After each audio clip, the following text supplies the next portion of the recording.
Old Wolf by Avi, Chapter 37. Shielding his eyes against the glare of the melting snow, Casey watched his mother drive out of the garage and go carefully down the dirt road. When he lifted a hand to wave goodbye, she gave 2 beeps of her horn. The next moment she was out of sight.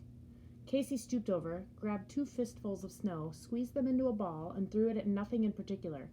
Then he returned to the house, leaving the garage door open for his mother's return. Inside, he turned back to bow hunter, only to tell himself he did not have to play a game. He could use his real bow. It was right there by the side of his bed. Casey picked it up and admired the fine wood again, its lovely curves, its sweet balance. Smiling, he recalled what he had read in that book. How powerful a bow and arrow could be, how powerful he could be. He took up his bowstringer, a long, thick cord with leather pockets at either end.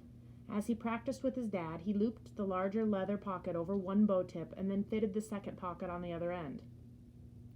Holding the bow in the middle with his left hand, putting his foot down on the bowstringer, he pulled up.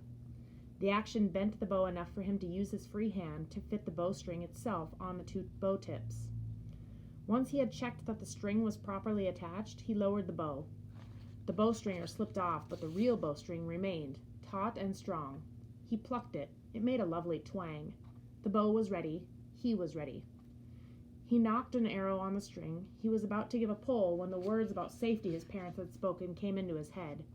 He needed to go outside. Bow in one hand, arrows in the other, Casey stood in front of his house and tried to recall all 9 steps he was supposed to take for every shot. Impatient to try, he could remember only 3 of the steps. 1. Take the proper stance. 2. Knock the arrow. 7. Aim. What would he shoot at? He looked around.